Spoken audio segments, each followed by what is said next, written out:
What's going on, you guys? Welcome back to my channel. Now this is your stimulus check update and stimulus package update for Monday, February 15th. Happy Monday, folks. How was your weekend? Tell me down in the comments. Now here's the latest news about your third stimulus check. The House and the Senate are scheduled to take a short recess this upcoming week, delaying Congress's effort to deliver a third round of stimulus checks. No one can tell me that you can live with dignity on $9 or $10 an hour. Quarter to $9.50, then to $11, then to $12.50, $14, and then $15. It is something that is long overdue. And by the way, we are cognizant of the problems that restaurants and small businesses are having, and we're working to provide large tax credits. I will be giving away 5 $100 Amazon gift cards, all of them for free. But folks, that only happens if we're able to get my channel to 75,000 subscribers. So if you want to enter the giveaway, this is what you have to do, is subscribe to my channel, turn on post notifications, give this video a like, and leave me a comment down below telling me how much you think our third stimulus check should be. And also folks, don't forget to share my videos with your friends and family, because I'm sure they will like the most up-to-date and reliable stimulus check news. So remember folks, let's get my channel to 75,000 subscribers. Joe Manchin is somebody who is a very moderate Democrat, West Virginia, and he came out and said, and he got other moderates to agree with him to say, look, I don't want it to be $150,000. I'd rather it were $100,000 top earning per couple if you're to get these stimulus checks. And you know, now it's much more than that. So I think there's going to have to be some give on the targeting of these stimulus checks. And the president has indicated that might be okay with him. The minimum wage, you know, you heard Bernie Sanders say they're going to try and find a way to make this happen, but the president kind of threw in the towel when he spoke with Norah O'Donnell, and that's got lots of progressives upset. So he's got to keep his 50 votes together, and that's becoming more and more difficult. Cutting a $1,400 stimulus check, they were talking about $2,000. As our friend Mehdi Hassan says, this is a broken promise in the view of progressives. Is that fair? Well, you know, I think this is something that was dealt with, and as you said earlier, this was something that was dealt with a bit clumsily.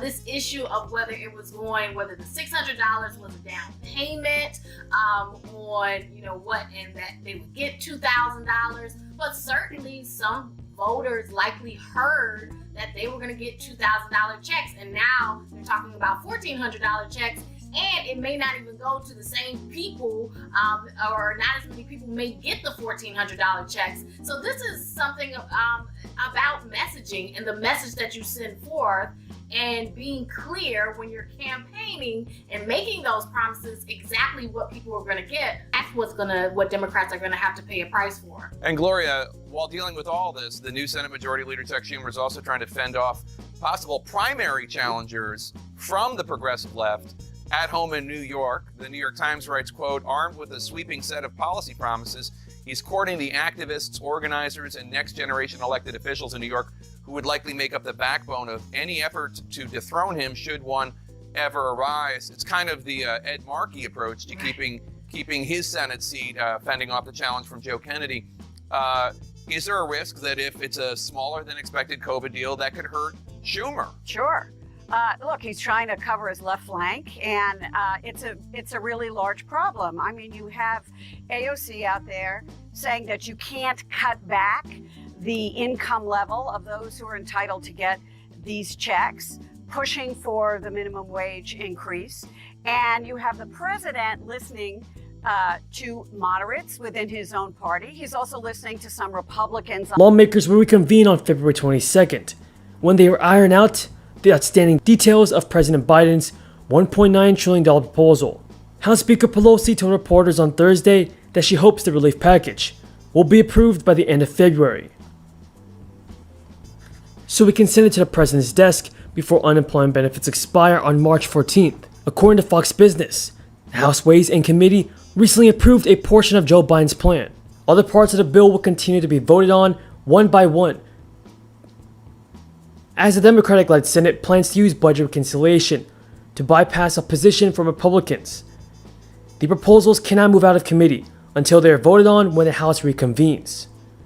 In addition, the details surrounding the package's eligibility and income thresholds still need to be made out, as moderate Democrats and Republicans argue around the next round of stimulus. The House Democrats have proposed that Americans earning $75,000 or less would receive the full $1,400 payment, while couples earning below $150,000 would be entitled to receive $2,800. However, the checks would phase out faster than previous rounds, cutting off individuals who earn more than $100,000 and couples earning more than $200,000. Now, the IRS, Internal Revenue Service, is expected to begin issuing the checks as soon as possible if the bill becomes law, and according to CNET.com, the earliest timeline for a $1,400 stimulus check to be passed out by Congress is February 26th. CNET estimates the bill will be signed into law by President Biden by March 1st, with direct deposits sent out during the week of March 8th, paper checks sent out the week of March 22nd, and EIP cards sent out the week March 28th. If the stimulus package is approved by Congress by March 12th, sources estimate that the bill will be signed into law by Biden on March 14th.